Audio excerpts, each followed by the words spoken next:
Hi, welcome to the set 1 of interview prep assignment. Let's move on to question 1. Tell us about yourself. My name is Saurav Kumar.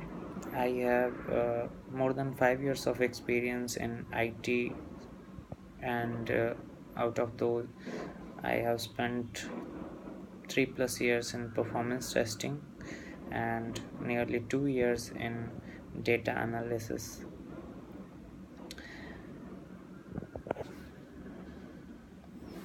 Why do you want to move from your current industry to data analytics, data science, data engineering?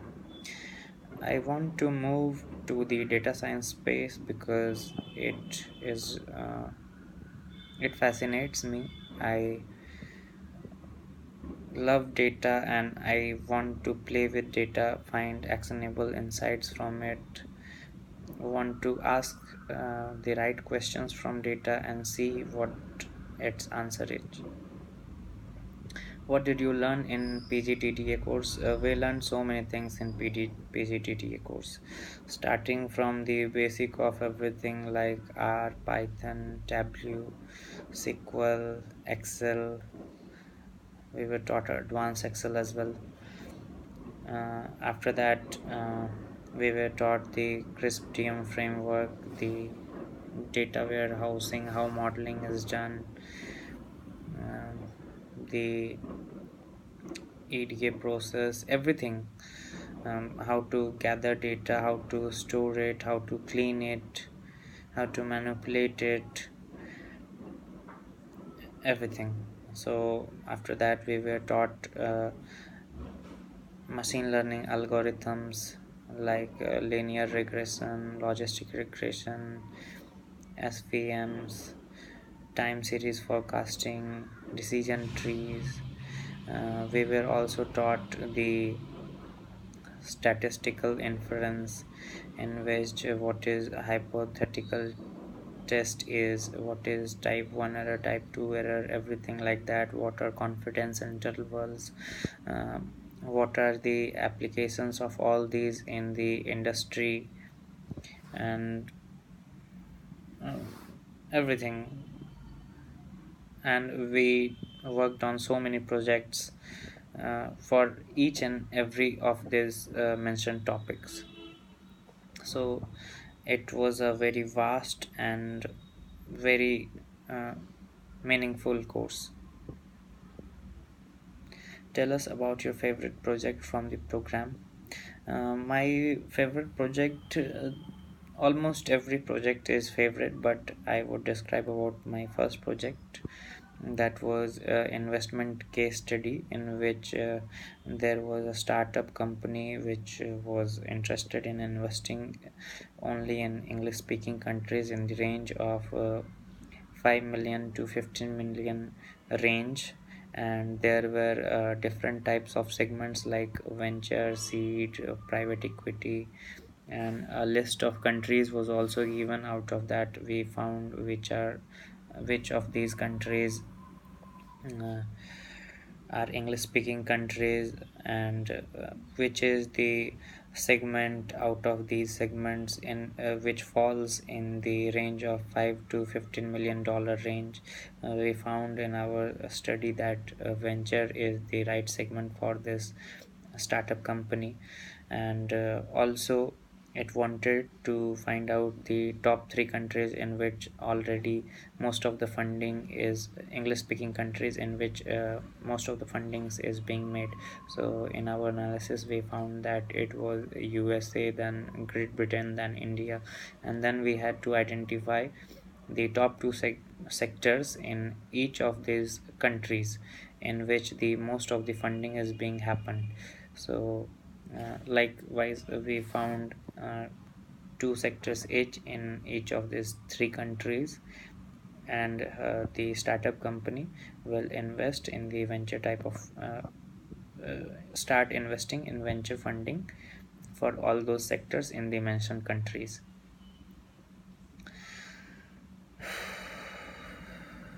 Tell us about a project in your company where you use data analytics. Yeah, in our company, in my company, actually That was a banking project, and we used data analytics in predicting the risk modeling, in modeling the risk analysis of that project, if there is any financial losses involved or not, if there is any legal losses involved or not, based on different factors that I can't disclose here.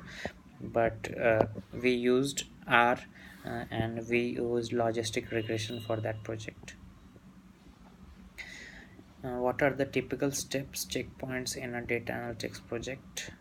Yeah, in data analytics project, typical checkpoints are, first of all, just clearly following the crisp TM framework, like first of all understanding the business objective, what we have to do in this project, then collection of data, storing it, then uh, cleaning of data, manipulating it, then building our model, then testing our model, testing the accuracy of the model, and then the last stage is the deployment of the model. If the model is not accurate, then rebuilding the model, and the last stage is deployment of the model. That are typically the checkpoints in any of the data analytics project. Why does one need to perform data cleaning? Data cleaning is needed because data is collected from various sources, often than not. More often than not, data is not in the suitable format for data analysis. So first of all, we need to convert the data in the required format so that we can directly start working on it. And yeah, so that's why data cleaning is important for data analysis project. Why does one need to perform data? Yeah, that is already covered.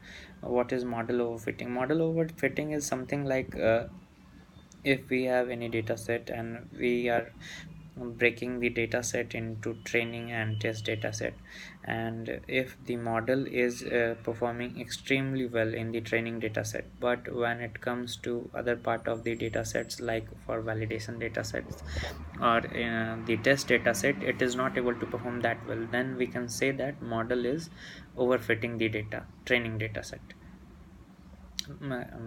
It can also mean that it has mugged up the data, memorized the data set. It is not able to perform that well on the unseen data.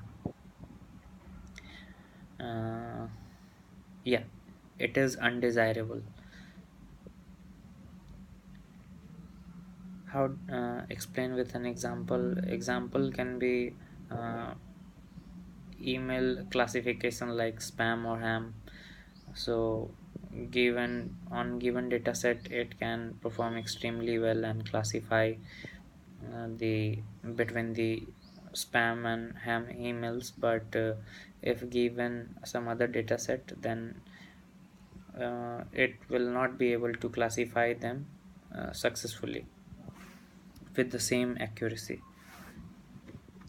How do you decide if the model developed by you is good or not? We can decide on it based on several parameters, like for time series forecasting we can use MAPE. For linear regression we can use adjusted R square values or AIC values. For logistic regression we can use AIC values or specificity, sensitivity, accuracy. uh, for SVMs we can check the accuracy. Likewise, uh, what is the difference between supervised and unsupervised learning?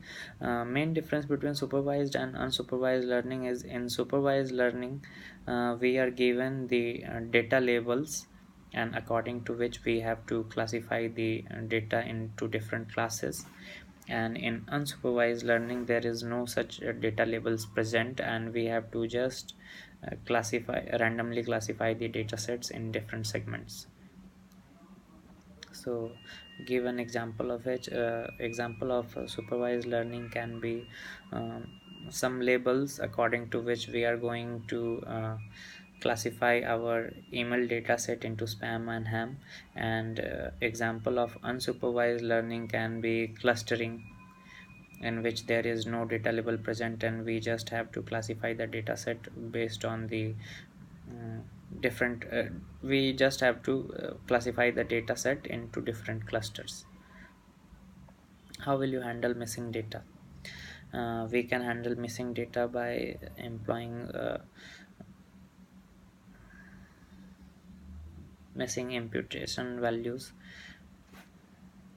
We can take the mean value of particular column of the data set, or if some values are outliers, then we can take the mode value of the data set, or we can take the median value of data set. If the data set has too many NA values, then we cannot directly take the mean, mode, or median values.